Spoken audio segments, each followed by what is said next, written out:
Dutangira umwami avuye kureba umwana we w'umuhungu uryamye ari nijoro mu gicuku. Nyuma umwami ahita yinjira mu cyumba cye maze nawe akaryama. Biba bigaragara yuko umwami we adafite umugore, kuko umugore w'uyu mwami aba yarapfuye kera cyane. Mu kanya gato ubona umugabo muremure arimo arasohoka mu cyumba umwami aba yinjiyemo. Hirya y'uno mugabo munini haba harimo kugenda hajojoba amaraso. Uno mugabo aba yipfutse ibintu byinshi cyane mu maso, ntabwo ubasha kubona isura ye. Nyuma uyu mugabo akimara gusohoka mu cyumba cy'umwami hashize nk'iminota 5, ibwami hatangira kuvuzwa za nzogera zirangira, nuko abantu benshi bakamenya yuko hari inkuru mbibaye bakaza bahurura. Ahangaha rero nibwo umusaza atangira bari inkuru ati, mbere ya rino joro ibintu byose byari byiza cyane. Mbere yo kubibabwira reka mbanze mbabwire ubwoko bw'abantu cyangwa se bw'ibiremwa bituye mu bwami bwacu. Hari abagabo banini cyane b'ibihangange ndetse n'abagore banini cyane. Abangaba tubita aba giants. Baba ari ibiremwa bisa nk'abantu dusanzwe tuzi, ariko aba giants ni abanyamahoro cyane. Ni ibiremwa bitangaje, umuntu usanzwe abangana nk'urutoki rwabo gusa. Aba giants ni abanyamahoro, ntabwo bajya batukana, ntabwo bajya barwana. Icyo bakora gusa ni akazi, barangiza bakirirwa bishimisha. Hari kandi ubundi bwoko bw'abagabo b'amatwi asongoye. Abangaba tubita aba elves. Ubundi bano basanzwe bazi kuririmba ndetse no kuguruka. Impano yabo nabo ni ukubaha ndetse no gukora ibyo bategetswe. Hari kandi abitwa aba orgies. Abangaba bo ni nk'ari abantu, ariko kandi nanone bameze nk'ibisimba. Nabo ni banini cyane, bafite amabara mu maso, ni banini cyane. Ikintu kidasanzwe kuri bano cyo rero ni uko bagira inzara nyinshi, ariko kandi nabo barubaha. Mu gihe bano bashonje bashobora no kurya abantu, ariko kandi nabo ni abantu beza cyane. Nyuma y'aba bose hari n'abantu basanzwe nkanjye, abantu basanzwe nkanjye nawe. Uyu musaza akomeza agira ati, abangaba bose tukubwiye batari abantu nkanjye nawe. Icyo batandukaniyeho n'abantu nkatwe nuko bubaha, ndetse n'ubwo mu mbaraga abantu dusanzwe tudashobora kubanisha na gato, ariko kandi ubunyamahoro bwabo buri mu bintu bigiye gutuma ibyaho bihinduka mu masaha makeya cyane agiye gukurikira. Aka kanya koko za nzogera zikimara kuvuga, abaturage bahise baterana. Aba baba ari ubwoko bune bwabo ngabo tumaze kukubwira haruguru. Sir Edgar aba ari murumuna w'umwami. Abantu benshi baba bamutinya, baba bizi yuko ari umugome. Mu buryo bwihariye uno Edgar yanagendanaga inzoka. Uyu mugabo ahita aza imbere y'abantu baturage ahagaze hejuru aho ababasha kubareba. Batangira kujujura bati, kubera iki ari Edgar uje hano, umwami ari hehe? Inyuma y'uyu Edgar uhagaze imbere y'abantu, abakozi b'ibwami hano baba barimo bararira bahagaze inyuma ye. Babigaragara yuko hari ikintu kidasanzwe koko cyabaye. Edgar ahita atangira agira ati, nkuko murimo kubibona ibintu ntabwo ari byiza na gato, ni bibi rwose, nta nubwo ari bibi bisanzwe ahubwo ni bibi cyane. Je kubabwira inkuru y'agahinda, umwami twese twakundaga amaze kwicwa. Birababaje cyane kuko yari umwami w'igikundiro, yari umwami watanze ubwisanzure bwose bubaho ku bantu bose mu bwoko bwose bwo mu gihugu. Igihari rero nuko abatari abantu nkanjye bagiye gufatwa maze bakirukanwa, bakavanwaho bari basanzwe batuye, maze ahubwo hakajyaho n'amategeko yo kubahana, kuko urupfu rw'umwami wacu rwavuye kuri umwe muri aba, rwavuye kuba orgies. Sir Edgar ahita avuga bumwe muri bwa bwoko butari ubw'abantu nyabantu, maze abantu benshi bakikanga. Bamwe ariko bahita bavuza induru bashaka kwanga bino, kuko baba babizi yuko ibyo biremwa bindi bitari abantu, byubaha kandi bikagira urukundo.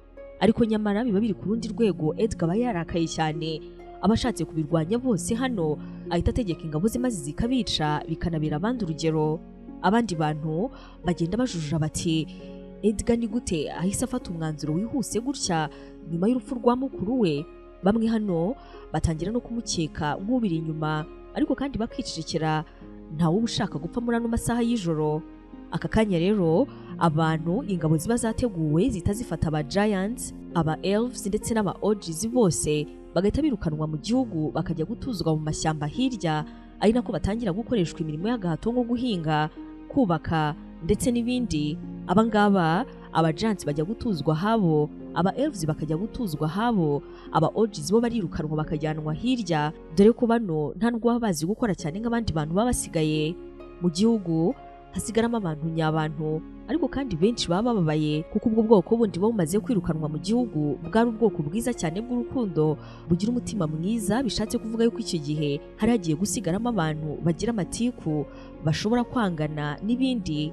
Muri kano kanya Edgar ahita yerekeza mu cyumba cya Prince Charmant abaryamye. Uyu ni umwana w'umwami, aramubwira ati uracyari muto, nzaba nyobora kugeza igihe uzuzuriza imyaka, hanyuma ukaba umwami warangiza ukanarahira. Charmant ararira, ariko kandi Edgar ahita amucecekesha ati ceceka nonaha. Uyu musaza uba urimo kuba ari no nkuru ahita akomeza agira ati inkuru yacu uyu munsi rero ifite uburyo abayihagarariye wakwita abayo bimena, basanga badafite amahitamo, cyangwa se ubwo wenda ukaba wabyita yuko amahitamo yabo baba bataramenya ubwenge bwo kuyarwanirira. Ahangaha rero ni naho tugiye guhera inkuru yacu ya none, inkuru ishingiye ku gatabo kitwa Ella Enchanted. Kano kagiye hanze mu mwaka w'1997, agatabo kanaje gukinwamo filime nayo yitwa iryo zina, yasohotse mu mwaka w'2004. Ikaba ari imwe muri filime zirimo ibintu bitari iby'impamo, ariko kandi bigamije gushimisha ndetse no kuruhura abantu. Abakinnyi b'imena bino filime ni bamwe mu bagiye bamamara muri filime nyinshi z'urukundo zagiye zikundwa. Niba uri umuntu ukunda filime rero, iyi ngiyi nayo ukaba wayishaka maze ukazayireba, nubwo ari iya kera, ariko kandi ni imwe muri filime zo muri ubu bwoko nziza cyane zishobora kugushimisha mu buryo bwihariye. Ikaze mu nkuru yacu y'urukundo ya none, inkuru ishingiye kuri ako gatabo ndetse n'iyo filime, aho nk'ibisanzwe ugiye kubana nanjye abayo Yvette Sandrine.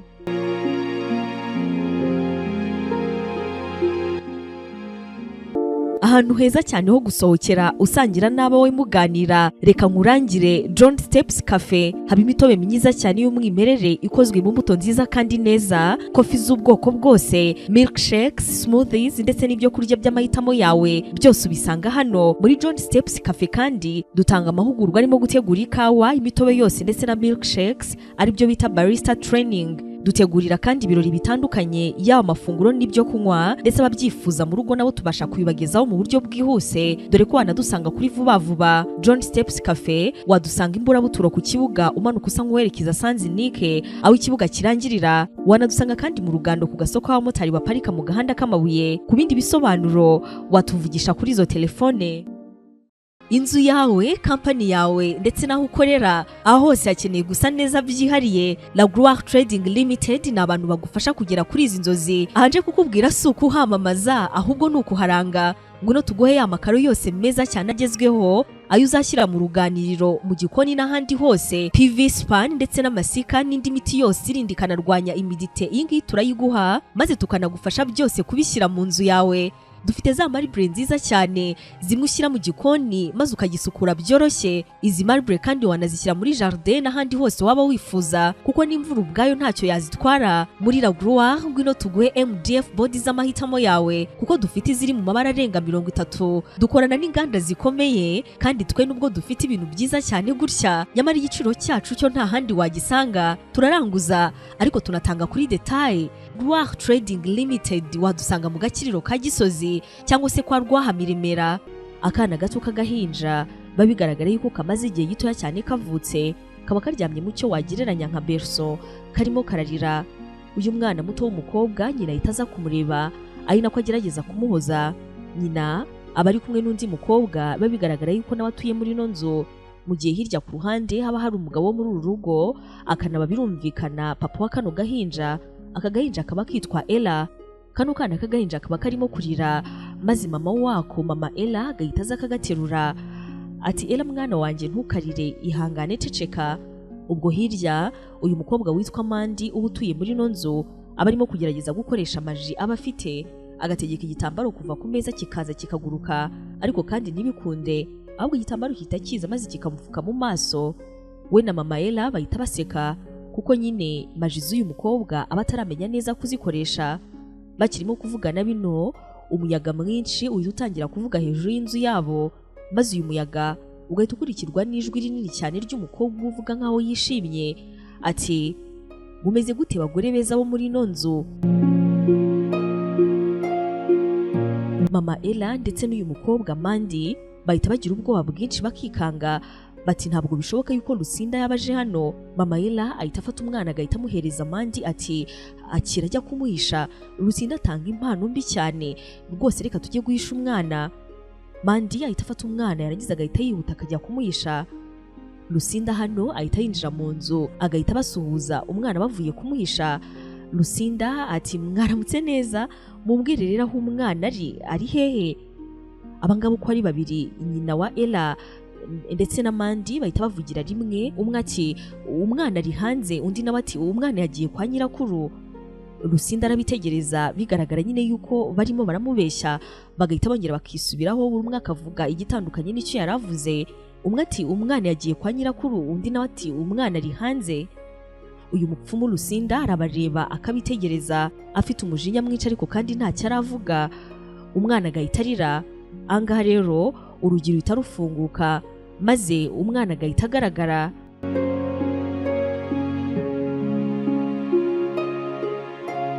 Lucinda ahita aza agaterura uno mwana aseka cyane ati uyu mwana noneho turamuhiye impano kuri uno munsi. Mandy ndetse na mama wa Ella baba bafite ubwoba bafatanye mu biganza, ubona basa nk'abagiye gutitira. Baba bizi yuko Lucinda impano zose atanga ari impano badakunda na gato. Lucinda bari umupfumukazi ukunda gukoresha impano ze maze agakora ibintu benshi batakekaga. Avuga bino ari nako areba umwana nawe arimo gukomeza kurira cyane. Lucinda ahita ahindukira maze akabaza nyina wa Ella ati hari izina ry'umwana ninde? Nyina wa Ella ati umwana yitwa Ella. Lucinda arakomeza akitegereza uno mwana ubona rwose yamwishimiye, ariko kandi Ella nawe hano aba yakomeje kurira cyane. Lucinda aramubwira ati ceceka ndebe impano yo kuguha, nyamara umwana arakomeza akarira. Lucinda umujinya usa nkaho umwishe ati nguhaye impano yo kujya ukora icyo buri muntu wese akubwiye, uwo ari we wese agutegetse gukora nta kuburana, ugomba kujya uhita ugikora. Lucinda avuga bino ari nako asa nk'ukoma amashyi maze agahita abwira uno mwana ati ngaho ceceka ntukomeze kurira. Umwana ahita aceceka. Lucinda ahita yongera akamubwira ati ngaho sinzira nonaha. Umwana agahita asinzira. Lucinda ati ngaho kanguka. Umwana agahita akanguka. Lucinda ati ngaho seka. Umwana agaseka. Lucinda ati ibi ngibi uzabikora ubuzima bwawe bwose, ikintu cyose umuntu wari wese azajya gutegeka gukora uzajya uhita ugikora. Umubyeyi wa Ella ndetse na Mandy bose bahita benda kurira, bakavuza induru bati ino ni impano mbi cyane ikomeye yo guha umwana, cyane cyane w'umukobwa. Ati rwose yisubirane, iyo mpano ntayo dukeneye. Lucinda ahita arakara ati niba mutabyishimiye ngiye kumuhindura b'imbeba uyu mwana wanyu kandi ngiye kubikora nonaha. Bahita bavugira rimwe bati oya rwose turayikunze cyane iyo mpano kandi turayishimiye, utamuhindura imbeba mureke yigumire gutyo. Nyamara baba bibona yuko ari bibi cyane, ariko kandi aho kugira ngo umwana wabo Lucinda amuhindure imbeba bapfa kwemera iyo mpano, ariko kandi bigaragara yuko bafite impungenge mu maso. Nyuma y'igihe uyu mwana witwa Ella arakura, nuko akajya kwiga mu mashuri abanza. Nubwo aba afite n'umuvumo w'impano watumaga akora buri kimwe abwiwe, nyamara byari ibanga, ntabwo ari ibintu biba bizwi, nawe ubwe ntabwo aba bizi yuko ari gutya ameze. Umwana umwe ku ishuri aba yitwa Aelda, baba bari mu kigero kimwe. Bagenzi be baraza hanyuma bakamukubita. Ella ahita aza gutabara Aelda yihuse cyane. Mu gutabara Ella ahita ababwira ati n'undi munsi nimuzongere kujya mu Rwanda, kubera iki murimo gukubita Aelda muramuhora iki? Umwe muri aba bana ahita aza imbere ya Ella ati wakora iki se wowe? Ngaho nduma niba hari icyo wakora. Aka kanya Ella ahita aruma uyu mwana, kuko nyine uwo mwana abamutegetse kugira icyo akora. Ibi ngibi Ella nawe ubwe biramutungura, abatungurwa n'uburyo buri kintu cyose umuntu amubwiye gukora ahita ashiduka yagikoze. Umunsi umwe ari kuri anniversaire ya Ella, Mandy wa mukobwa mukuru w'iwabo we n'abandi bose baba batumiwe n'abana bari mu kigero cya Ella baraza bakamuririmbira. Mandy hano ahita abwira Ella yisekera ati iyo keke turabizi yuko uyikunda, uze kuyijandikamo yisige uyikoresha ibyo ushaka byose. Amara kuvuga ibyo Ella yamaze kubikora, maze mama agahita amubuza. Aka kanya Ella nyuma yo kugereranya ibintu byose bitandukanye aba yaramaze iminsi nawe ubwe yibonaho bidasanzwe, ahita afata umwanzuro wo kwicaza nyina ndetse na Mandy agamije kubabaza ni iki kidasanzwe kiri mu buzima bwe kimutera gukora buri kintu cyose umuntu amubwiye gukora. Ella biba ari ibintu bimubangamiye cyane kuko ari umukobwa nubwo afite uwo muvumo ariko kandi uzi kwitekerereza ibintu bye, umukobwa wifuza kwifatira imyanzuro, ushaka kwikorera ibintu kandi aba ari umukobwa wihagazeho mu buryo bugaragara. Ahangaha rero nibwo nyina ndetse n'amandi bamwicaza maze bakamubwira iby'umupfumu witwa Lucinda waje Ella akiri uruhinja, hanyuma akamuha uwo muvumo. Ella yibaza uko byamuvaho ariko kandi akabibura kuko aba ari umwana ushaka kwifatira imyanzuro ariko kandi bikanga kuko nyina aba yaravumwe. Nyina ahita amubwira ati umupfumu wakugize gutya ni nawe gusa wabasha kubihindura, twaramwinginze rwose ariko yaratubwiye ngo nitwongere n'inshuro imwe yonyine azaduhindura imbeba. Ibyo rero byatumye dutuza, ariko we turagusaba guceceka, nta muntu n'umwe ugomba kumenya rino banga, batazarikoresha mu nyungu zabo, n'inshuti yawe magara Aelda ntabwo agomba kubimenya. Ella binarabyumva kandi akabyemera, aba ari umwana koko ufite ibanga ku bijyanye na buno buzima bwe, ariko kandi atungurwa icyarimwe akanababazwa n'uburyo aba ateye n'uburyo aba yaravumwe.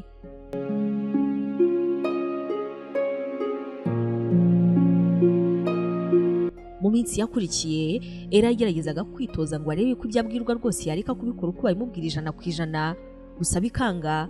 Nk'urugero, umunsi umwe mama we yaramubwiye ati ngwino utangire witoze gucuranga piano. Ella ati yego ndimo ndaza ariko ndibuze gahoro. Nyina ati banguka kano kanya. Ella yahise agenda nk'umuyaga ahita atangira gukora ibyo. Ikintu cyamubabazaga kurenza ibindi ni uburyo Ella yari afite ibitekerezo bye, akagira uburyo bwe yumvamo ibintu, ariko ibyo byose bigahinduka impfabusa kuko nyine icyo wamubwiraga gukora cyose warangizaga kukivuga yamaze kugikora nubwo yaba atabishaka. Yagerageje uko ashoboye kubirwanya, asoma ibitabo byinshi, ariko kandi ibyo byakomeje kumubera umuvumo. Uyu mwana ku myaka ye 13 ubuzima bwari bukimeze gutya, ariko kandi ntabwo yari abizi yuko noneho ikintu kibi cyane kurenza ibindi byose mu buzima bwe cyari kigiye kumubaho. Nyina yararwaye arangije araremba. Uno mubyeyi yamaze iminsi mu buriri. Nyina wa Ella yahamagaye umwana we mu cyumba asa nk'ugiye kumusezeraho bwa nyuma, nyamara Ella ntabwo yari abizi ibyo. Yabwiye mama we ati mama ndagusabye rwose kira, ndakwinginze mera neza. Mama Ella yitegereje akana ke k'agakobwa gato, ikiniga kimubana cyinshi ati mwana wanjye mwiza, hari ibintu biza mu buzima bidashobora guhinduka, gusa ndagira ngo nkubwire yuko muri ibyo byose icyo nagusaba kuruta ibindi kano kanya ndagusaba gukomeza kurwana, uzakomeze kubaho ubuzima burimo ubutwari nyabutwari. Nta muntu n'umwe uzi ibijyanye n'uwo muvumo wawe, yewe na papa wawe ntabwo njye n'amandi twabimubwiye. Wowe ibyo bintu turakubwiye ngo uzabigumane bizakomeze bikubera ibanga, kandi ndagushimira yuko mu myaka yose umaze kugira utigeze ubivuga, yewe n'inshuti yawe Aelda ntabyo wigeze umubwira. Ella hano yinginga umubyeyi we ati wikomeza kuvuga gutyo nkaho ugiye kunsiga.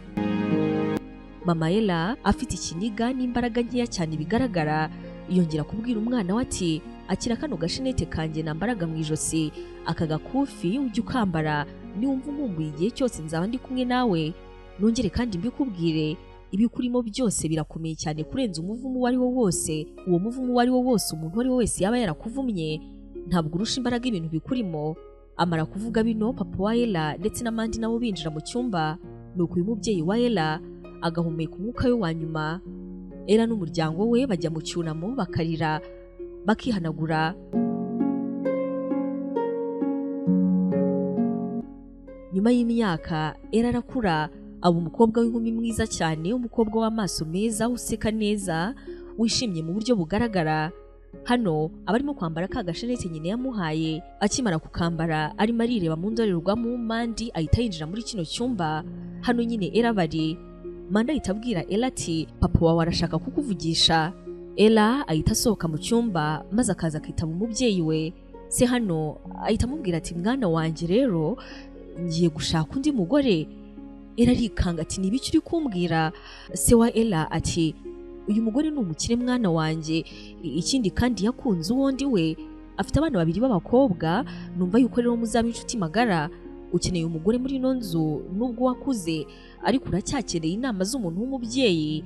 Ibi ngibi rwose byikubabaza. Ikindi kandi mwana wanjye nabitekerejeho igihe gihagije, maze nsanga aho kugira ngo njye kugurisha ino nzu nakwemera maze nkashaka uwo mugore kuko nawe afite imitungo. Ella hano atabyishimiye, agerageje nyine kumva se umubyara, abasha kubyumva ariko kandi ubona atari ibintu bimurimo. Nanone ariko arabyakira ati nta kintu na kimwe bitwaye. Umunsi ukurikira mu gitondo uyu mugore n'abakobwa be babiri babazana hano kwa Frere, nyine kwa se wa Ella. Se na Ella baza kubakira. Bano bakobwa babigaragara ko bari mu kigero kimwe na Ella, araza akabasuhuza akabibwira nabo bikagenda bityo. Umwe muri aba bakobwa aba yitwa Olive, undi aba yitwa Hati. Uyu mukobwa Hati niwe bari mukuru ubona nareba nabi cyane, ntabwo aba yakunze ino nzu yo kwa Ella, baba baje nyine guturamo nk'umuryango. Nyuma rero nyina w'abano bakobwa ndetse na papa wa Ella nabo barasuhuzanya, baba nyine bagiye gukomeza kuba umugore n'umugabo. Ella ndetse n'abano bakobwa bavukana, Ella itajya kubereka aho bazajya barara. Mu kugera mu byumba barahagaya cyane bati ni habi ntawo gushyira imyenda hahari heza. Hati ahita areba Ella ati twereke icyumba cyawe nonaha. Ella ntabwo aba bishaka ariko nyine kubera wa muvumo ikintu cyose abategetswe gukora ahita agikora uko bikwiriye, ahita ajya kubereka mu cyumba. Bati nibe na hano niho heza cyane kurenza hariya wari ugiye kuduha. Hati ahita abwira Ella ati ngaho ngwino uvane bino bintu byawe hano, ni twebwe tugiye kujya tuharara. Ella n'agahinda kenshi ahita atangira gukora ibyo bintu mu by'ukuri atari we ariko nyine ari wa muvumo. Ibintu byose atangira kubikura muri kino cyumba. Aka kanya Hati ahita ahindukira maze akareba ka gakufi Ella aba yambaye ati ndabona wambaye akantu keza cyane mu ijosi. Ella hano ahita yitanguranwa ati ntabwo nakagwa ntukansabe, kari aka mama wanjye.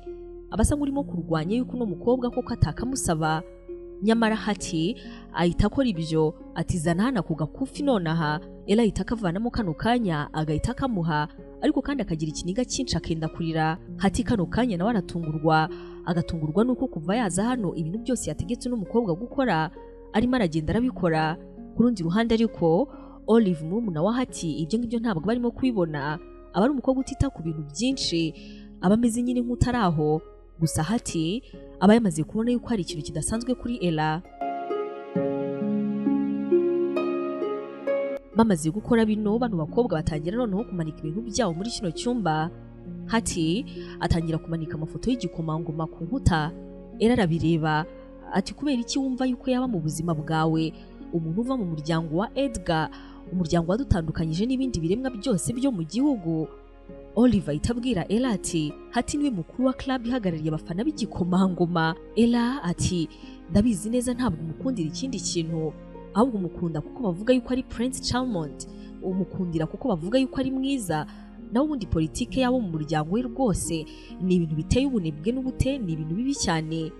Hati nyamara ati ibyo nibyo wivugisha, Prince Charmant ni umuhanga, ni mwiza, reba iminwa ye, reba isura ye, reba uko areba, reba uko agenda. Hati abakunda cyane bikomeye igikomangoma mu buryo bwihariye. Ibyo ngibyo Ella ntabwo bimufasheho na gato, aba ari ibintu rwose atishimira. Anareba ayo mafoto y'icyo gikomangoma ukabona ntabwo ari ibintu yifuza kureba.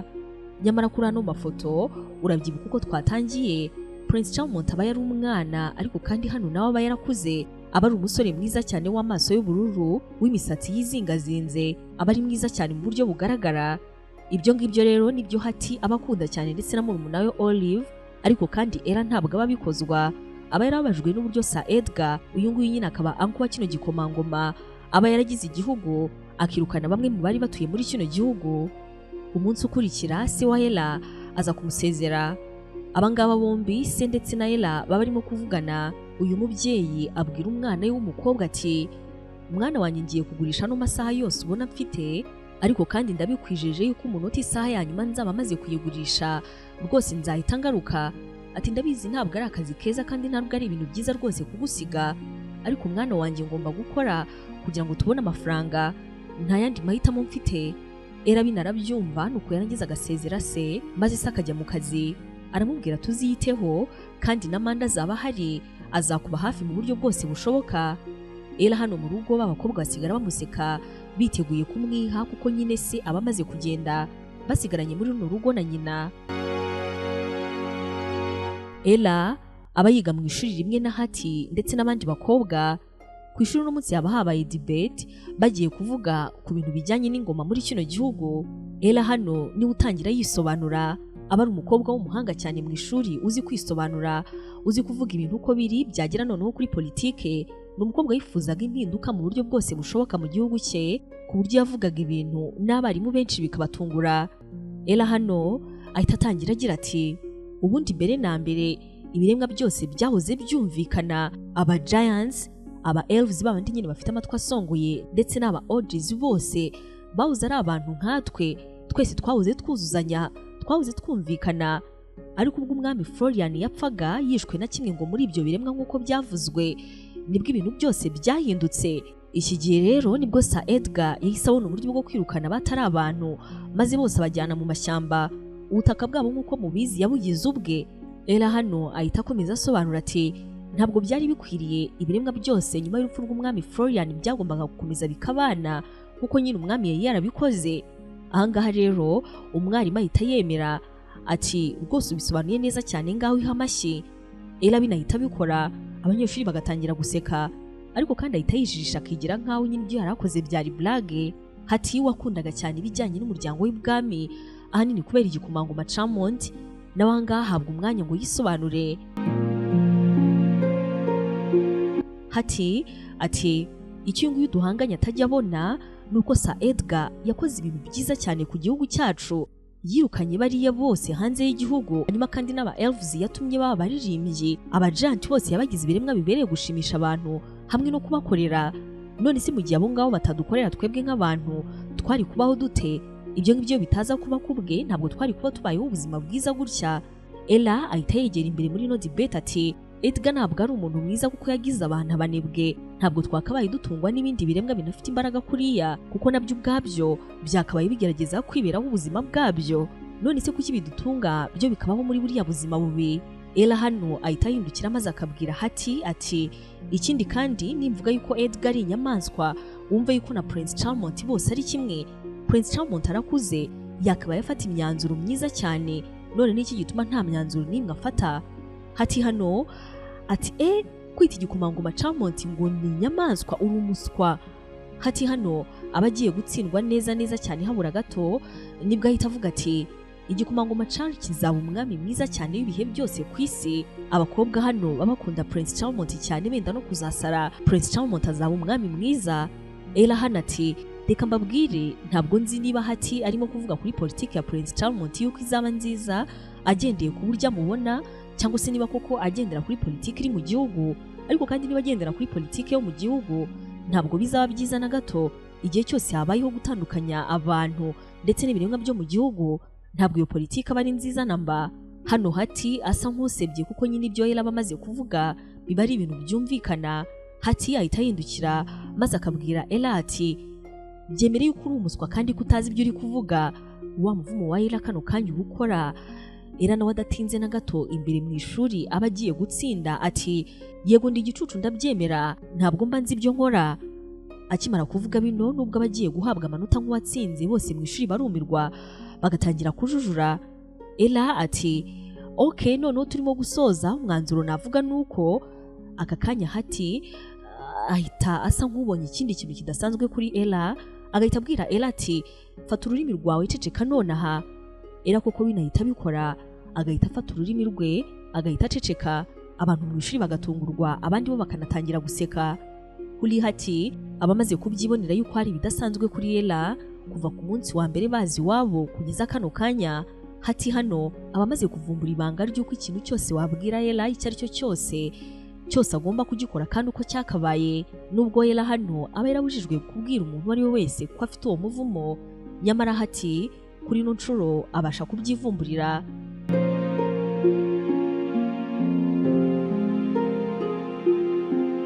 Kino gihe cyose n'inshuti magara ya Ella yitwa Aelda ntabwo iba yarizi ibijyanye n'ayo mabanga. Nyuma rero kano kanya mu ishuri Ella ahita akora buri kintu cyose hatamubwiye gukora, birangira uno mukobwa amutsinze. Nubwo yaba byatangiye Ella arimo kwisobanura neza, nyamara kuri uno mwanya kano kanya ahita atsindwa. Iki gihe cyose ubyibuke utarabona Prince Charmont, uyu nguyu baba bavuga ntabwo ubuzi ngo abasa gute, ni amafoto gusa uba warabonye. Aba ari umusore tuba duheruka kubona akiri umwana mutoya cyane, ubwo se nyine Florian yicwaga. Nyuma y'umunsi ari mu gitondo, Prince Charmont ari kumwe na Edgar, uyu nyine Edgar murumuna wa se, barimo kugenda muri twa tuntu wagereranya n'utumodoka dutwarwa n'amafarasi. baba barimo kugenda baganira. Edgar abagenda n'inzoka aba ari umugabo usa nk'uteye ubwoba ariko kandi uwigaragaza nk'aho ari umuntu mwiza. Edgar areba Charmont ati rero ibintu byinshi nk'uko ubizi byarahindutse mu gihugu. Hano niho Sir Edgar abwira kino gikomangoma uburyo ibiremwa byose noneho nyuma yo kwirukanwa byanatangiye gushyirirwaho imirimo idasanzwe. Charmont akabyumva ariko akabyumva ubona atabyitayeho. Edgar ati ukwiriye kunyumva kuko nyuma y'urupfu rwa papa wawe nari narabwiye umwami yuko nzita ku mwana we kandi koko ibyo narabikoze. Sinabikoze se? Charmont aravuga ati warabikoze. Aba ari umusore usa nk'aho atita ku bintu cyane. Sir Edgar noneho ati aho tugiye rero ni ugusura abaturage ndetse no kubiyereka bisanzwe. Abangaba bakwiriye kumenya yuko mu cyumweru gitaha uzababera umwami. Aha ni naho baberekeje. Abaturage benshi cyane baba bateranye ku bwinshi baje kwirebera Charmont igikomangoma abakobwa benshi cyane baba bakunda. Sir Edgar araza yarangiza akabasuhuza nuko yarangiza ati hanyuma rero njyewe n'igikomangoma Char tuje hano. Akivuga ijambo igikomangoma abakobwa baraha barasakuje bamwe banatangira kurira bati turashaka Charmont, turashaka igikomangoma Charmont nimumuzane rwose mubikore vuba cyane bikorwe vuba. Sir Edgar ahita abona yuko atariyo bakeneye kumva akabona abantu benshi barashaka kwirebera igikomangoma. Igikomangoma kita gihamagarwa maze nacyo kikaza. Charmont ahita aza kano kanya maze akabasuhuza. Ella nawe uba uri muri bano baturage ari kumwe n'inshuti ya Aelda bahita bagurukana nabo ibyapa byabo byo kwigaragambya bati ntabwo bikwiriye yuko ubugome bwanyu bwakorerwa no ku bindi biremwa. Nimurekera aho ngaho gukomeza gukoresha akazi k'uburetwa biriya biremwa kuko nabyo ni nkatwe. Ni mu bisubizo uko byari bimeze ku ngoma ya Florian. Hano Ella ndetse n'uyu mukobwa Aelda w'inshuti ye magara bakomeza basakuza cyane kugeza ubwo na kino gikomangoma kibasha kubumva maze kigahindukira kikabareba. Mu buryo butunguranye Prince Charmont mu kubona Ella ndetse n'uyu mukobwa baba bari kumwe ntabwo arakara ahubwo aramwenyura agasa nk'usetse. Ni mu gihe abandi bakobwa bo ku rundi ruhande baba bafite ibyapa byinshi cyane byanditseho uburyo bakunda kino gikomangoma bati turagukunda cyane abandi bo baturi imana yacu n'ibindi nk'ibyo. Charmont hano nta bindi bintu aravuga akomeza kureba Ella ndetse n'ino nshuti ye Aelda aba yatangajwe n'abakobwa babiri gusa muri kino gihugu cyose batabasha kuvuga ibintu nkawe. Abantu bose hano bahita bahindukiraho Prince Charmont barimo kureba maze bagatangira kureba Ella n'inshuti ye baba batarimo guceceka na gato. Hano rero nibwo Hati ahindukira umujinya ukamwica. Hati kandi ubyibuke aba ari umukuru wa club y'abakobwa bakunda Prince Charmont. Uyu mukobwa waramaze kumenya ibanga rya Ella ahita aza akegera aho ba Ella barimo gusa nk'abigaragambya bari maze akababwira ati ndakubwiye ngo hita utaha nonaha. Ella kano kanya arahindukira akababara agahita areba mu isura ya Aelda akamubwira tumbabarire ariko kano kanya ndatashye. Ino nshuti ye nayo birayiyobera ni gute buri kintu cyose Hati abwiye Ella gukora agikora uko cyakabaye. Ni ikihe kintu kibitera? Ahita asigara hano wenyine yumiwe byamuyobeye maze nawe kwigaragambya bikahita binamunanira. Ubwo kano kanya Ella nyine bafashe inzira arimo gutaha nako abakobwa benshi baba basaze barimo kuririmba Prince Charmont bidasanzwe. Prince Charmont aba yanabuze uko avuga ijambo abakobwa benshi baba bamusakurije mu buryo bukomeye.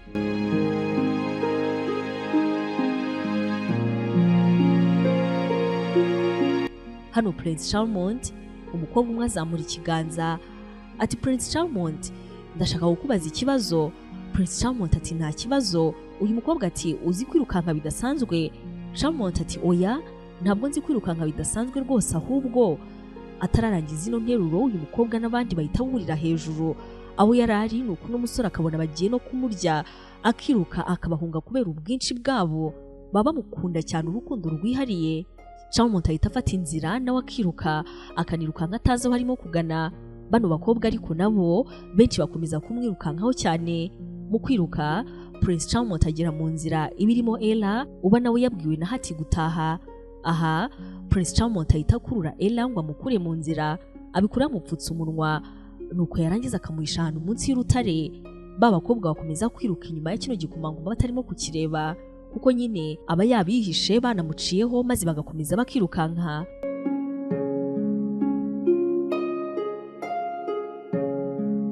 Bamaze kurenga Prince Charmont ahita ari ku munwa wa Ella. Hano Charmont ahita atungurwa no kubona uyu mukobwa ari wa wundi wari urimo kwigaragambya arimo aramagana iby'ingoma y'ibwami igenda ikora. Prince Charmont akimubona ahita amusaba imbabazi ati umbabarire ku bwa biriya byose byabaye byo gutandukanya abantu n'ibindi biremwa, ndimo ndashaka icyo twabikoraho, ndimo ndashaka nanareba niba hari ikintu runaka twazabikoraho. Ella hano barakaye cyane ati ndekura w'inkoraho ushaka kumpagurutsa, ibyo ngibyo ndabyikorera. Ikindi kandi niba utekereza yuko ngiye kukunamira uribeshya cyane rwose, ntabwo nshobora kukunamira. Prince Charmont atunguwe bidasanzwe ati ntabwo rwose ngamije kunyunamira, ibyo ngibyo ni uburenganzira bwawe kubikora cyangwa se kutabikora. Ella ahita yikomereza akagenda yanarakaye ati mwebwe mukagenda mukiba ubutaka bw'abantu mwarangiza nyuma ngo bazajye baza buname, ndeka rwose nitahire, ibyo mukora ntabwo ari byo. Ella abarakaye cyane ahita akomeza akigendera. Prince Charmont aramureba agatungurwa ndetse akanaseka ati Ella utandukanye n'abandi bakobwa. Ella aramwihorera agakomeza akigendera. Prince Charmont ati uretse gato garuka hano. Ntabwo babizi yuko avuze ijambo risanzwe ariko kandi ry'itegeko, kuko nyine Ella ijambo ryose umubwiye gukora wa muvumo uhita umutegeka kurikora. Aka kanya Ella ahita ahagarara maze agahita asubira inyuma agasanga Prince Charmont. Hano Charmont ahita abwira Ella ati ibintu byose wavuze nabyumvise kandi rwose ndabyemera, ndabikwijeje yuko byahinduka mu gihe cyose naba ndi umwami. Ella ahita amubwira ati ibyo mwese muba mushaka turabizi, ntabwo ari ukureba inyungu z'abantu bose, ni inyungu zanyu gusa. Muba mushaka kwirirwa muririmbwa n'abagore n'abakobwa, ariko nyamara hari abantu baba bayinya kubabara. Mu kuvuga bino Prince Charmont areba n'umukobwa ati ntabwo nkunda kuririmbwa, ntabwo nkunda gucurangwa nk'uko wabitekereza, njyewe ntabwo ari byo nkunda, ni nayo mpamvu mu gihe mbonye umuntu nkawe nk'ubu ngubu utakumva uburyo natunguwe. Uyu mukobwa ahita yibuka yuko agakapu ke yagataye hamwe mu rutare ati agakapu kanjye. Prince Charmont ahita abwira Ella ati hagarara hano njye kukazana. Ella kano kanya nyine kubwa wa muvumo aba ashaka kujya kukizanira, ariko kubw'iryo jambo ahita akomeza agahagarara hano. Prince Charmont yihuta ajya kukazana. Ella agihagaze hano ifarasi nini cyane iba ihetse umuntu n'ibintu iza yiruka, maze Ella akagerageza kuva hano ariko kandi wa muvumo nyine uwamutegetse kuhaguma. Ella atangira guhamagara Prince Charmont ngo azahamukure cyangwa se nanone amubwire kuhava. Akomeza ahagaze hano maze mu masegonda makeya cyane Ella bagiye kumugonga. Prince Charmont agahita aza yirukanka agahita amuvana mu nzira, ahita amutabara. Charmont abwira n'umukobwa ati ni gute wari ugiye kwemera kugongwa kubera icyo utavuye mu nzira. Ella ashaka kumubwira yuko yavumwe, yuko ikintu cyose ategetswe gukora gikora uko cyakabaye, ariko kandi bikamunanira abura aho ahera, nyine riba ari ibanga. Kano kanya Charmont ahita abwira n'umukobwa ati urihariye, utandukanye n'abandi bakobwa bose nabonye, urubaha, ariko kandi icyarimwe unabishatse wasuzugura. Ntabwo usuzugura mu buryo bubi, usuzugura mu buryo bwumvikana, uvugisha ukuri kandi uri umukobwa udasanzwe. Ella hano araseka maze nta rindi jambo aravuga. Hati na Olive bagahita bahinguka hano. Ella hano ahita yikanga mu kubabona. Hati ahita aza ati Ella none ahangaha we na Olive mureba aho mujya. Ella kuko nyine aba yaramaze kumenya yuko Hati yamenye ibanga rye, aka kanya ahita abikora. Olive na Ella bagahita bagenda. Hati ahita aza akegera kino gikomangoma ati ni iki wavuganaga na kariya gakobwa k'injiji, injiji nka Ella, kariya gacucu. Prince Charmont areba Hati ukabona buzi icyo kumubwira. Hati nawe agahita aza arimo kwirya ati ndagukunda cyane kuva kera, kuva tugituye hafi y'aho mwari mutuye, nabashaga kukubona buri munsi, narakureba guzimya amatara wongera uyatsa, naragukurikiranye kuva uri umwana kugeza na n'uyu munsi, narakubonaga uburyo wakuze, ninjye uzakubera umugore, ndagukunda, ndagukunda rwose cyane. Prince Charmont aba ameze nk'umuntu utazi ibyo arimo kubona, nyamara Hati abakomeza arimo kuvuga ibintu atarimo no kubona yuko birimo gutera ubwoba Prince Charmont mu buryo bukomeye. Hati aza yegera Charmont asa nk'ushaka ahubwo kumusoma. Charmont ahita yikanga ati urakoze cyane ariko umbwirire Ella yuko tuzasubira. Ahita yirukanka maze agasiga uno mukobwa hano arakaye cyane. Hati muri kano kanya ahita akurikira Olive ndetse na Ella. Abakobwa baba bamaze kugera mu mujyi hakiri kare. Ella mu kugera mu mujyi ahita ahura n'inshuti ye Ayelda abaza Ella ati kubera iki buri kintu cyose hatakubwiye kugikora ugikora uko cyakabaye. Ella ati ntabwo ari gutyo bimeze. Ayelda ati vugisha ukuri ni gutyo bigenda. Ella ahita nyine avugisha ukuri nk'uko wabitegetswe ati ni gutyo bigenda. Kano kanya bakiri kuvuga bino hatuba yarakaye cyane ahita basanga hano baba bahagaze maze agahita hamagara Ella ati nta kintu kidasanzwe wigeze ubona kuri Ella. Olive ati oya nta kintu nigeze mbona. Hati ati gute ntacyo wigeze ubona? Ati reka nze nkwereke. Bahita bahamagara Ella ndetse na Ayelda. Hati ati Ella ngwino hano. Ella kano kanya ahita agenda. Hati akamubwira ati iba zino nkweto. Ella ahita aziba ati banariye amavuta. Ella akabikora. Olive nawe aratungurwa mu buryo bukomeye ati ikintu cyose uri kumubwira gukora kubera icyo arimo kugikora. Olive nawe ahita ategeka Ella kwiba ibindi bintu ibana biriya byose Ella akabyiba. Kano kanya Hati ahita abwira Ella ati ngaho irukanka cyane. Ella ahita yirukanka barangiza abashinzwe umutekano bakamwirukankana birangira bamufashe maze barangiza kumufata bakahita bajya kumurega iwabo. Aba bahita bacibwa amafaranga ariko kandi papa wa Ella abakiri mu kazi abatarataha. Nyina w'abano bakobwa ni uri hano mu rugo. Uyu mugore aba yarakaye cyane ati ni gute umukobwa yiba? Ibyo ngibyo biterwa n'iki? Uyu mugore n'ubundi ubudasanzwe akunda Ella agerageza gutuka uno mukobwa ariko kandi Mandi nawe utuye muri runo rugo agerageza kuburanira Ella. Mandi ati wasanga rwose bamushutse kubikora ntabwo Ella asanzwe ari umujura. Aka kanya Hati na Olive bahita bamanuka bati nibyo rwose Ella ntabwo ari we mujura ahubwo yashutswe. Ella arikanga ati none se bagiye kuvugisha ukuri ko ari bo bambwiye kubikora. Uyu mugore ahita abaza bano bana be uwabwiye Ella kwiba maze Ella agiye kuvuga uwabitenya kubivuga. Kano kanya Hati ahita amwongorera ati vuga ko ari inshuti yawe Ayelda yabikubwiye kandi bivuge nonaha. Ella adashaka kubivuga ariko kandi kubera wa muvumo ahita avuga ati Ayelda niwe wabikoze niwe wambwiye kwiba.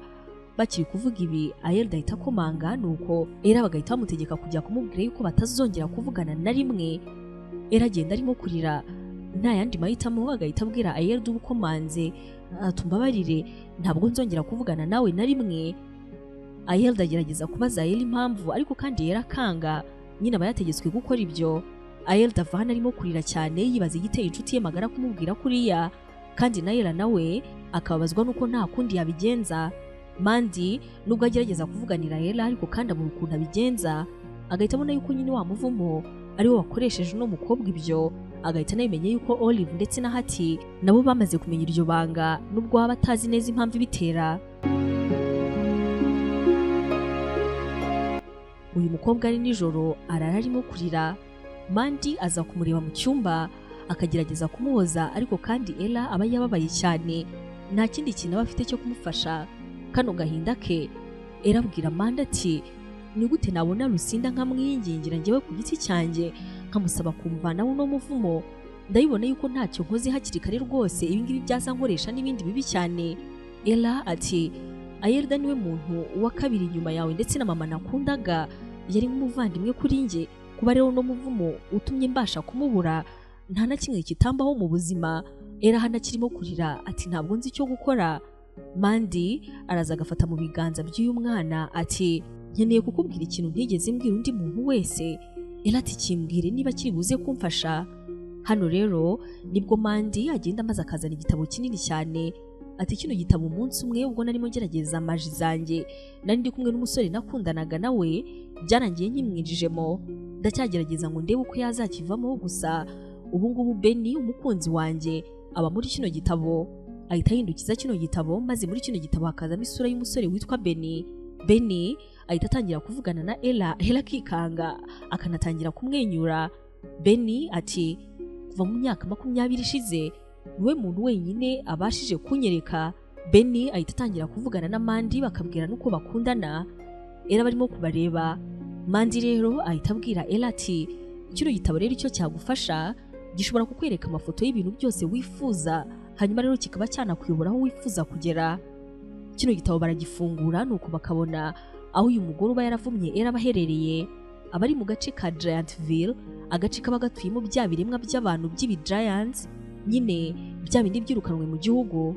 Muri kano kanya Ella ahita abwira Mandy ati ndifuza kujyana kino gitabo, iki gitabo kirimo Benny, maze akanyobora nkajya kureba Lucinda nkamubwira kumva naho uyu muvumo. Mandy agerageza gusa nk'umubuza, ariko kandi Ella aranga, ahita afata umuhanda maze yarangiza akajya kureba Lucinda.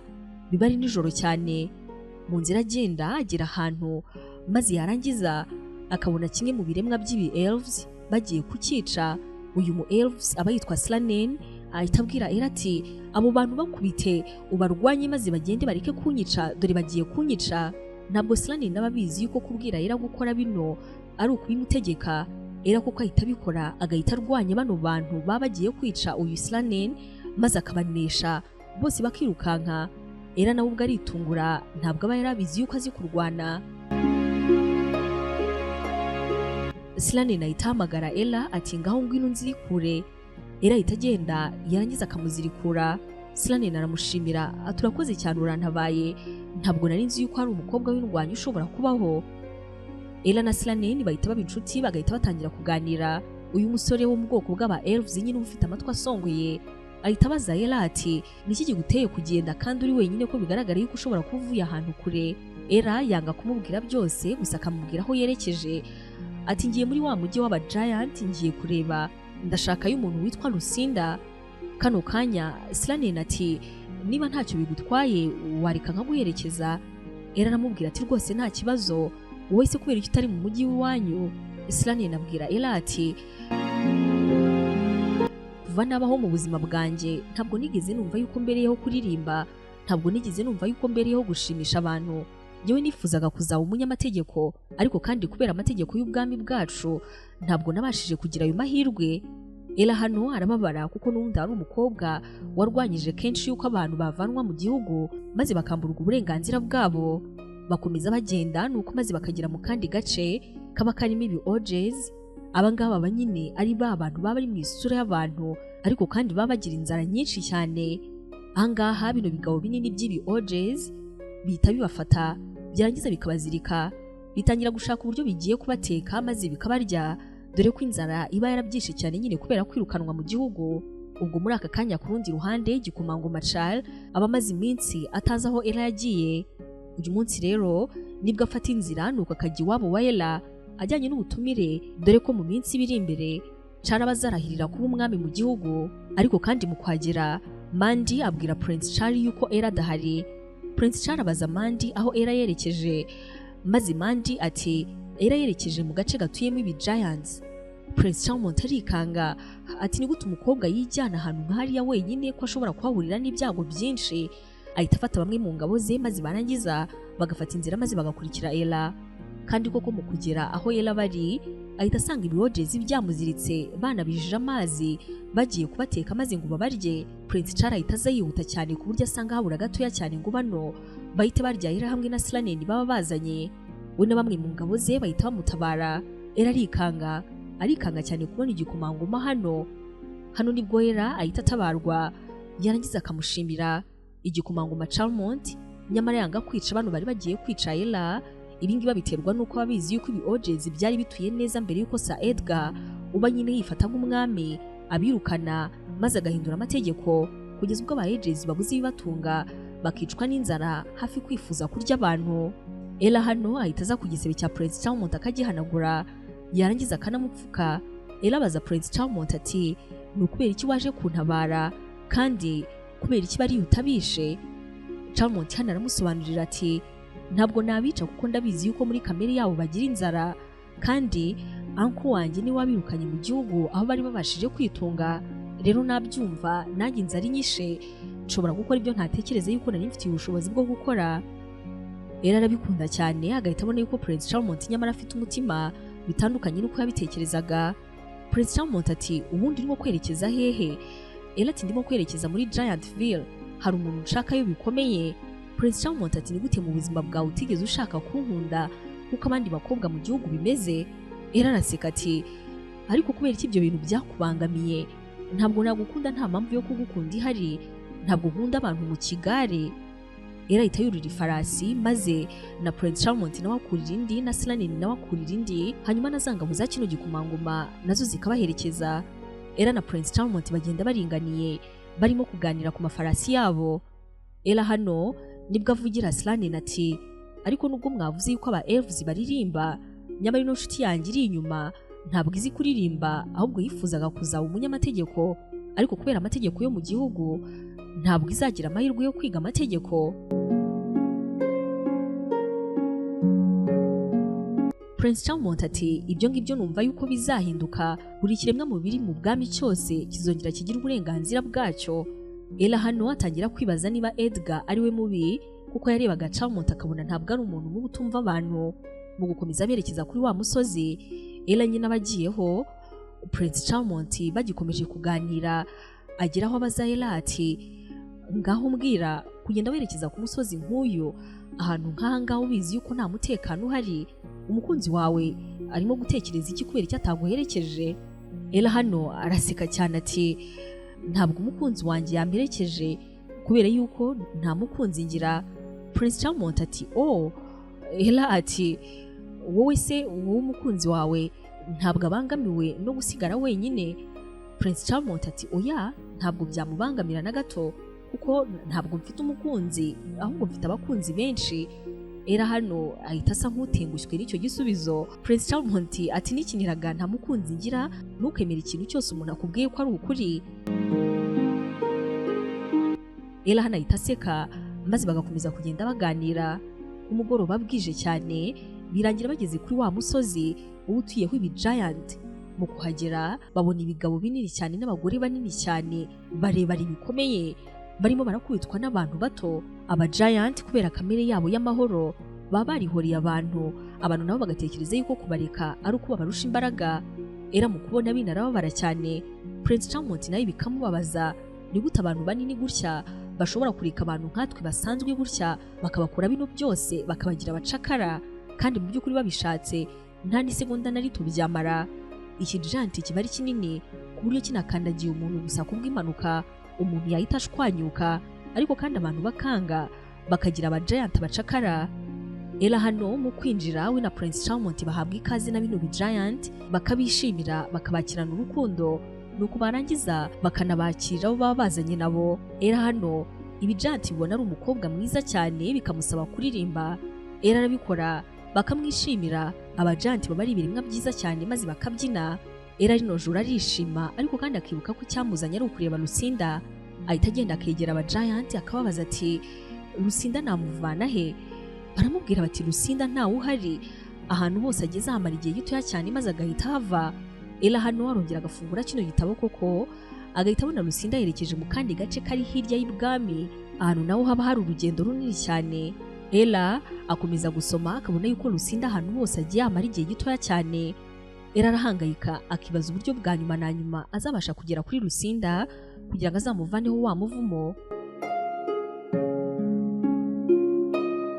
Rino joro Prince Charmant ndetse na Ella bamaze kunywa, kuririmba ndetse no kubyina, bahita bajya kwicara ahantu habo maze bagatangira kuganira. Ella abaza Prince Charmant ati kuba uri hano nta gahunda zawe zirimo zirapfa kwa buri gihe gitoya cyane ngo urahirire kuba umwami? Prince Charmant ati nta kintu na kimwe cyiza ntekereza naba ndi gukora cyaruta kuba ndi kumwe nawe. Ella araseka turakoze. Prince Charmant ati niki kigutera kuba mwiza gutya? Ella areba Prince Charmant ati nta kidasanzwe kintera kuba ameze gutya. Prince Charmant hano abwira Ella ati ibintu byose wavuze kuva umunsi wa mbere nkubona narabyumvise, ntabwo bizatinda ngo mbe umwami, nzabihindura, nzabigira nk'uko ku ngoma ya papa wanjye byari bimeze, abantu bose bishimye, kandi mu gihe habura iminsi mike ngo ndahirire kuba umwami ngomba kugenda nkabwira uncle wanjye Edgar akaba agize bimwe na bimwe ahindura. Ella areba Prince Charmant ati papa wawe umwami Florian yari kuba kwishimiye cyane iyo aza kuba akiriho, yari umwami wanditswe mu mateka nk'umwe mu bami beza cyane ubwami bwacu bwagize. Charmant areba Ella ati nanjye ndabizi neza yuko papa wanjye yari buzagukunde cyane iyo agira amahirwe yo kukubona. Aba ngaba bombi bararebana ukabona hagati yabo hari ikintu kirimo kirabakurura. Prince Charmant hano nibwo abaza Ella akamwaka uburenganzira ati niba ntacyo bitwaye nagusoma. Ella azamwegera ariko kandi Charmont ati ubyumve neza ko ntari kubiguhatira na gato, ni ikintu ndi kukubwira, niba nawe ukiyumvamo. Mu buzima bwa Ella nibwo bwa mbere aba yumvise yuko asabwe gukora ikintu kandi akagikora ku mahitamo ye, arabyishimira maze yarangiza akegera n'umusore bagasomana. Aba barebana neza cyane mu buryo bukomeye. Iri joro ryose barara baganira bishimanye, ari nako bagenda bamenyana, buri umwe abwira undi inkuru z'uburyo yakuze n'undi nawe gutyo. Mu gitondo bafata amafarasi yabo nuko barangiza bakajya aho baba bagiye. Mu kugenda Prince Charmont abaza Ella ati ariko uwo muntu urimo gushaka n'icyo urimo kumushakira? Ella ati namwita nka marene wanjye, ndashaka kumubona kuko ndamukumbuye. Aba yanga kuvuga bino kuko nyina aba yaramubujije kuvuga iryo banga rye. Charmont aramubwira ati niba nta kintu bigutwaye wanyemerera, hanyuma nkabanza nkagucana mu rugo gato nkakwereka abantu bo mu rugo maze ugakomeza. Ella arabyemera ati nta kibazo, gusa mu kwinjira ibwami Iceland ntabwo bamwemerera kwinjira, aba ari umwe muri bya biremwa bifite amatwi asongoye. Prince Char ahita abwira Ella ati humura nta kibazo, ibingibi byose bigiye guhinduka. Asaba Iceland kuba agumye hanze. Char aba yizeye uncle we cyane Edgar ku buryo yumva Iceland ntacyo ari buze kuza kuba, ko ari ibintu bagiye kubwira Edgar maze bigahita bihinduka ako kanya. Uyu munsi baba baje hano haba habura amasaha makeya cyane ngo umwami arahire, ni nabwo rero abakobwa benshi baba babwiwe kuza gusura ingoro y'ibwami. Ella na Char ntabwo babizi yuko muri ino nzu harimo abandi bantu benshi baje kuhasura. Hano rero Char aba yishimiye cyane uncle we, araza agahita amusuhuza maze akabwira Ella ati uyu nguyu ni uncle wanjye Edgar. Ahita areba Edgar ati uyu mukobwa yitwa Ella, ni umukobwa udasanzwe mu buzima bwanjye. Uncle wa Charles sa Edgar agira akantu ko kutabyishimira ariko akijijisha. Edgar ahita abwira Ella ati wisanzure, niba Char akwizeye nta kibazo. Uyu mukobwa ahita yerekezwa muri library birimo ibitabo byinshi agatangira kubisoma. Abarimo gushaka ni iki nakora ngo umuvumo nk'uyu nguyu mveho birangire. Abasa nk'ushyize gahunda ku ruhande yo kujya gushaka Lucinda agiye kwishakira ibitabo. Abatekereza yuko muri library y'ibwami ariho hanashobora kubona bene nk'ayo mabanga. Edgar hano asigarana n'igikomangoma Char, ari nako igikomangoma kirimo kwigira imyenda kiba kigomba kuzambara ku munsi w'ejo. Char hano atangira kumubwira ibyo babonye byose, ati hari ibintu byinshi ngiye guhindura nkimara kuba umwami, ngomba kuvanaho byose bitandukanye biremwa. Twebwe nk'abantu ntabwo dufite uburenganzira bwo gufata ibi giants, aba elves ndetse n'aba orcs ngo tubahindure nk'aho ari ibiremwa bidafite ubuzima. Prince Charmont akomeza abwira Edgar ati nimara kuba umwami byose nzabihindura. Nubwo bivugwa yuko bamwe muri bari aribo bishe data, umuntu umwe agomba guhanirwa amakosa yakoze. Niba kimwe muri biriya biremwa aricyo cyakoze icyo cyaha, icyo ngicyo nicyo kigomba kubihanirwa, ntabwo ari ubwoko bwose. Edgar biramutungura ukabona ndetse ararakaye, yabitekereza ariko akabona yuko Charmont kuba yari ari kumwe na Ella aribyo byamujyanye kuri ibyo bitekerezo, kuko Edgar ntabwo aba akeneye yuko ibyo biremwa byose bibana n'abantu. Muri kano kanya rero Prince Charmont ahita abwira uncle we Edgar ati ikindi kandi uncle, ku munsi w'ejo ku masaha y'ejo urabizi yuko aribwo nzarahirira kuba umwami. Ndashaka kukubwira yuko mbere yuko ibyo ngibyo mbikora, saa sita z'ijoro nzafata Ella maze nkamujyana mu cyumba, icyumba papa wanjye yasabiyeho mama wanjye kuzamubera umugore. Ndashaka kuzabikora nk'uko papa wanjye yabikoze, kandi ndashaka kuzaba umwami mfite umukobwa nkunda cyane iruhande rwanjye. Edgar noneho bino biramukorogoshora ariko kandi akijijisha, umujinya ukabona uramwishe. Ahita abaririza amakuru maze akamenya yuko mu bantu baje gusura ino ngoro y'ibwami harimo abakobwa babiri babana na Ella mu nzu. Edgar ahita abajyana aho wagereranya n'icyumba cye cyangwa se ofisi ye, maze akababwira ati nk'uko mubizi ku munsi w'ejo nibwo hari irahira ry'umwami. Ubwo kandi murabizi yuko umwami biramutse bibaye byiza yaba afite umugore. Ni ibiki muzi kuri Ella? Ikintu icyo ari cyo cyose kidasanzwe nimukimbwire. Ati nta kintu twakubwira nta nyungu, ahubwo wowe uraduha iki numara kukimenya, dore ko nyine icyo ngicyo kitabura. Edgar ati nk'uko mubizi ku munsi w'ejo nibwo hari irahira ry'umwami. Ubwo rero kandi murabizi yuko umwami bibaye byiza yaba afite umugore.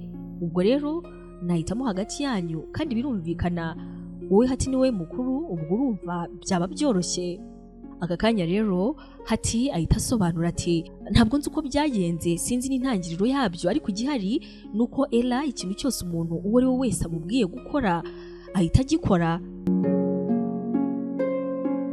Edgar ahita aseka agahita ahaguruka ubona mu maso ye harimo ubugome bwinshi agahita ajya mu cyumba Ella barimo gusomeramo ibitabo mu kukinjiramo Ella ahita yikanga ariko kandi agahita ahaguruka Edgar ati ndizera yuko ibyo urimo gusoma birimo biragira icyo bigufasha Ella ati yego cyane rwose birimo biramfasha murakoze Edgar ati simbuka nonaha Ella ahita asimbuka Edgar ati ririmba gahoro umukobwa ahita abikora Edgar ati ngaho uvuga nk'inyoni Ella arabikora ati fata bino bitabo ubijugunye hasi kandi wite wongera ubitoragure ibyo ngibyo arabikora Edgar araseka cyane agatembagara ati oh nyuma na nyuma mbonye umuntu ugiye kunkorera umugambi wanjye kandi ntarushye na gato hano rero nibwo ahita yegera Ella ati ejo nyuma gato ya saa sita z'ijoro nibwo Char azarahirira kuba umwami mbere gato yaho azakujyana mu cyumba cy'ibirahure ahantu heza cyane agiye kugusaba yuko umubera umugore nta kintu na kimwe uramusubiza uzahita ufata ino nkota ngiyi hano uhita uyimutera mu gituza kano kanya Ella arikanga akarira ati ntabwo wankora ibyo bintu ntabwo nakwica Char ndamukunda Edgar n'uburakari bwinshi ahita azakegera n'umukobwa ati nari narabuze zombi bwira ariko iri ngiri ni ibanga reka ndikubwire nyuma n'ubundi ndagutegeka kutazarivuga aha rero nibwo amubwira yuko ari we wishe umwami wariho mukuru we akanaba se wa Char aha kandi amubwira uburyo yari afite gahunda yo kwicira Char ati ngize amahirwe nzaba umwami ntawe unkekwa bizavuga yuko yishwe n'umukobwa yakunze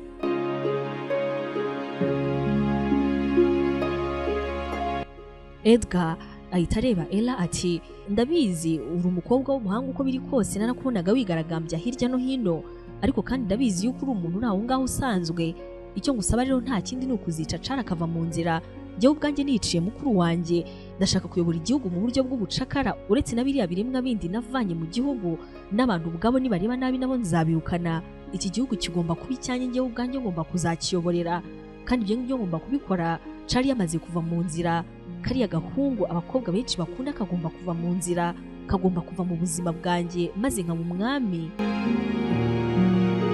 Ella hanagira ubwoba bwinshi ndetse agatitira ahita ashaka uburyo asohoka maze mbere yo gusohoka Edgar ati ikindi kandi ndagutegetse ndakubwiye ngo ibi ngibi bibanga hagati yacu nta wundi muntu n'umwe nshaka yuko bizajyaho ibyo nabyo biba nyine ari itegeko biba bigomba kumera uko nguko byavuzwe 100%.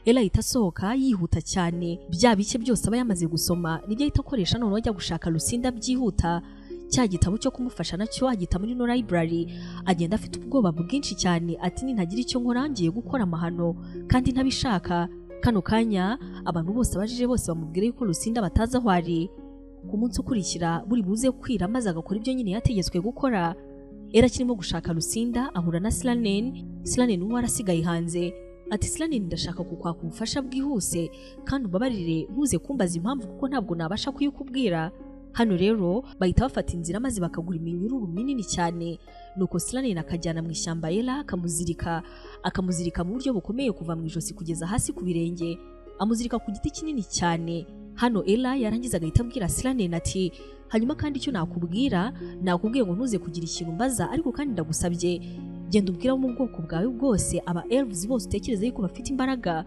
ugenda ujye kuba giant abo utekereza yuko bose bafite imbaraga ugenda ujye no mu bundi bwoko bw'aba OGs ubabwire bose ushakemo bafite imbaraga iri joro ibwami hashobora kuza kuba ikintu gikomeye icyo ngusabye rero uze gutandukanya Edgar umutandukanye na Prince Charmant abo ngabo bose bafite imbaraga maze kuza kugerageza kurinda igikomangoma kuko nimutakirinda ibintu bibi cyane biri buze kuza kukibaho Slanen uba wimvamo amategeko ahita yumva yuko kuko ibyo ngibyo bikwiriye gukorwa ati rwose nta kibazo uko bimbwiye niko ngiye kubigenza ahita agenda yirukanka maze akajya gukora ibyo Ella bamusabye Ella hano aba yasabye Slanen kumuzirika kugira ngo ataza kuza kujya ibwami maze agakora ibyo aba yategetswe gukora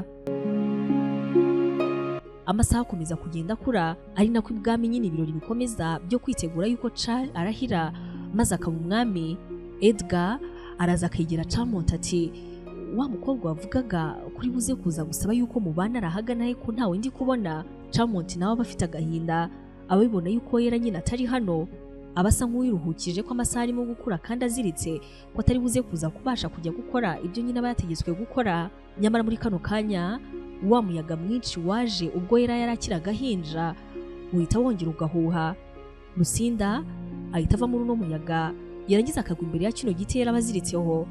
Lucinda ati ahantu hose bambwiraga yuko hari umukobwa urimo kunshaka ngo kandi amaze igihe kinini cyane anyiruka inyuma, nicyo urimo kunshakira? Ubwo ariko Lucinda mu kuvuga bino ahita aseka amaze gutungurwa nuko Ella abaziritse.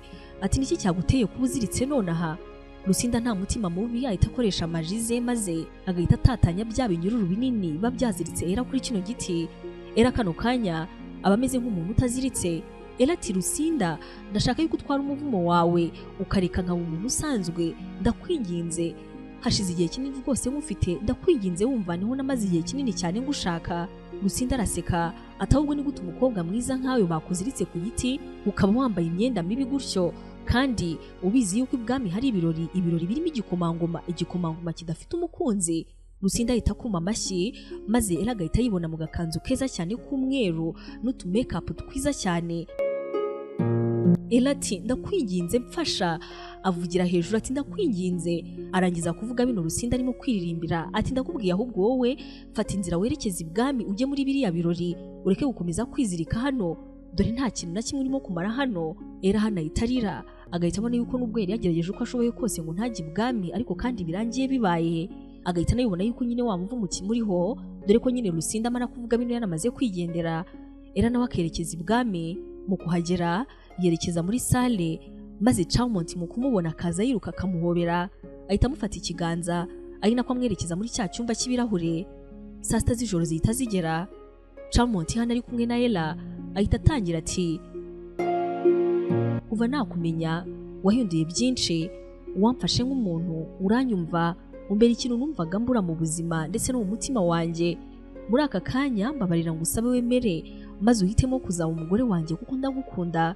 Prince Char akomeza abwira Ella ati ndagukunda cyane n'umutima wanjye wose. Ubwo kuri uru ruhande nibwo Edgar ndetse n'inzoka ye baba baje guhengereza, ubona barimo baraseka kuko baba babizi yuko Ella nyine nta mbaraga afite zo kuba yarwanya yuko atari buze kuza kwica kino gikomangoma. Char mu kuvuga bino abahumirije aba afite amagambo menshi y'urukundo arimo kumuva mu mutima. Char mu gukomeza kuvuga ibyo Ella ahita afata cya cyuma akakizamura, nyamara agiye kukimutera amajwi menshi cyane amuzamo. Abantu bose bagiye bamutegeka gukora ibintu atashakaga gukora ariko kandi bikarangira bikoze. Ayo majwi yose akagenda amuzamo, ano majwi yose amuza mu bitekerezo. Bamwe bamubwira bati ngaho nduma, abandi bamubwira ngo iba, abandi bamubwira ngo byina. Ano majwi yose amuhuriramo ari menshi cyane. Ano majwi yose ahita akurikirwa n'ijwi rya nyina ari ryo rimuzamo rituje. Agahita yibuka ijambo nyina yamubwiye mbere yo gupfa. Iri jwi rya nyina rimubwira riti mwana wanjye, ufite imbaraga muri wowe ziruta iz'umuvumo uwo ari wo wose. Ya majwi yose yongera kugaruka, nuko mu ijwi riteye ubwoba rikomeye cyane kandi rifite imbaraga. Ella agahita avuga ngo no. Amara kuvuga no, icyuma kigahita kigwa hasi maze icyo cyuma kigahita kijyana n'uwo muvumo. Mu kuvuga iyi no, Char w'umuhobe yahumirije ahita akanguka, agahita abona icyuma kiguye hasi, agahita anabona yuko Ella yaragiye kumwica. Ella hano abarimo kurira, nibwo bwa mbere mu buzima bw'abadakoze ikintu yategetswe gukora. Atangira kurira ariko kandi icyarimwe anishimye ati birarangiye, wa muvumo mvuyemo. Char we barimo gutitira yikanze, arimo kwibaza uburyo Ella yaragiye kumutera icyuma. Aka kanya Edgar urimo kubihengereza byose abireba, nawe atungurwa no kubona n'umukobwa atabashije kwica igikomangoma. Edgar ahita yigira nkaho nawe atunguye cyane, agahita atumiza abantu bo kuza gufunga Ella. Aba nabo bahita baza. Char hano yenda kugwa hasi ntabwo ababyumva, ariko kandi abashaka kwiyumvira Ella. Ahita abwira Edgar ati uncle, nkeneye kubanza kuvugana na Ella kuko ndabizi ntabwo yaragiye kunyica. Edgar ati reka uyu mukobwa wari ugiye kwica umuntu ugiye kutubera umwami, ni umuvumo kuri twe, rero tugomba kumufunga nonaha. Aka kanya Char ahita ategekwa gusubira muri sale aho haba habura igihe gitoya cyane ngo arahire. Nyamara Slane n'uwagiye kuzana wo mu bwoko bwose, kano kanya nawe ahita ahagera. Haba habura gatoya cyane ngo umwami arahire. Mu kuhagera barwana intambara isanzwe n'abarinzi b'ibwami maze bagahita bagenda. Slane akamenya amakuru y'uko Ella bamufunze, ahita agenda maze yarangiza agafungura Ella. Slane eramubwira byose mu gihe gitoya cyane ati burya nari naravumwe, agahita amubwira ibyabo byose. Kandi ikindi icyo nakubwira cyo nuko Edgar ashaka kwica Prince Char. Slane nishimira cyane kubona Ella ndetse no kubona yuko n'umukobwa nta kintu kikiri kumutegeka icyo agomba gukora, ko nyine uwo muvumo uhise urangirana n'ibyo. Izi ngabo Selane n'aba yazanye zitangira kurwana, maze muri kano kanya Ella agahita afata cya gitabo nacyo Selane n'aba yamuzaniye akakirebamo, arimo kureba aho Edgar muri kano kanya aherereye. Ahita abona Edgar arimo araroga ingofero ikamba Prince Charmant aba agiye kwambara. Kano kanya rero Ella ahita yihuza na zino ngabo zo muri buriya bwoko bwose, maze bagahita bakubita icyo gihe kinini cya sale aho n'umwami aba agiye kurahirira. Ella na bano bahita bihuta, maze yera mu ijwi riranguruye ati, iryo kamba Prince Charmant ntaryambare. Abari muri no sale bose barikanga, Edgar nawe agahita ahamagara ingabo, intambara ikaba iratangiye. Batangira kurwana bya bindi bikomeye, maze Prince Char mu buryo n'abatungurwa nabwo akaza kurwana afasha Ella ndetse nabo baba bazanye. Prince Charmant yegeranye na Ella ati, mbwira impamvu wari ugiye kunyica. Ella hano barimo kurwana nawe amubwira byose, akamubwira byose uko byakabaye. Ati, burya kuva kera hose nahoze nkuri icyo buri muntu wese ategetse kumbwira. Hano rero nibwo Ella abwira Charmant ati, Edgar rero niwe wari wantegetse biriya byose nari ngiye gukora, ariko kandi imbaraga z'urukundo ngufitiye zatumye mbasha kurwanya umuvumo nari maranye nawe imyaka y'ubuzima bwanjye bwose.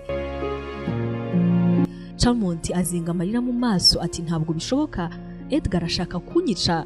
Hano yarakomeza abwira Prince Charmant ati, ikindi kandi nshaka kukubwira, ntabwo ari abantu bo muri buriya bwoko bishe papa wawe, ahubwo Edgar ubwe niwe wishe papa wawe.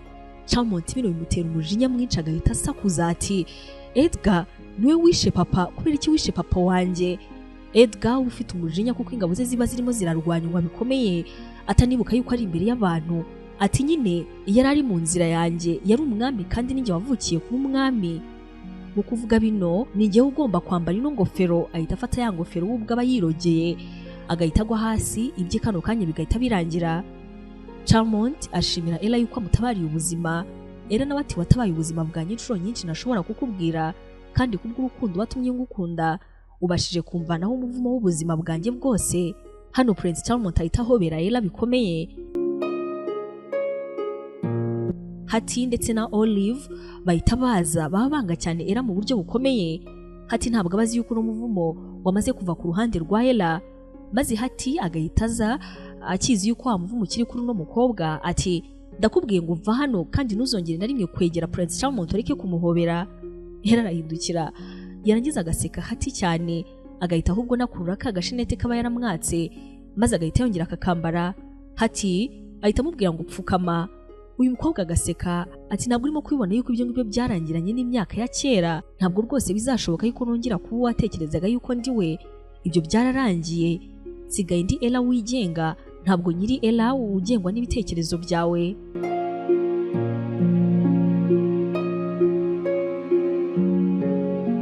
Nyuma Charmant ahita arahirira kuba umwami, maze muri kano kanya Charmant akongera gutanga uburenganzira yuko ibiremwa byose, aba giants, orgies ndetse n'aba elves bose bongera kubana, bakagira urukundo, bagafashanya ndetse n'abantu. Charmant yongera kugira ubwami nk'uko bwahoze ku ngoma ya se, maze Charmant yarangiza agahita abana na Ella. Abangaba rero bakora ubukwe bwiza cyane, abakobwa nabo bakarira, ariko kandi bakishimira yuko Ella yatabaye Charmant byibura akaba akiri muzima. Aka gatabo kacu kanakirwemo filime yiswe Ella Enchanted, nuko nguko karangira. Uyu nguyu rero ni nawo umusozo w'inkuru yacu y'urukundo ya none, inkuru y'igikomangoma cyakunze umukobwa nawe akagikunda urukundo rukomeye rwaje gutuma umuvumo yari yaravumwe na Lucinda ubasha kuganzwa n'urukundo, abyibukijwe n'amagambo ya nyina, amagambo nyina yavuze ubwo yamusezeraga agiye gupfa. Wakoze cyane kubana natwe mu nkuru yacu y'urukundo ya none. Turacyari kumwe no mu zindi nkuru zitandukanye, yaba izishingiye kuri filime ndetse n'udutabo. Ibisanzwe ukaba wari kumwe nanjye Abayo Yvette Sandrine.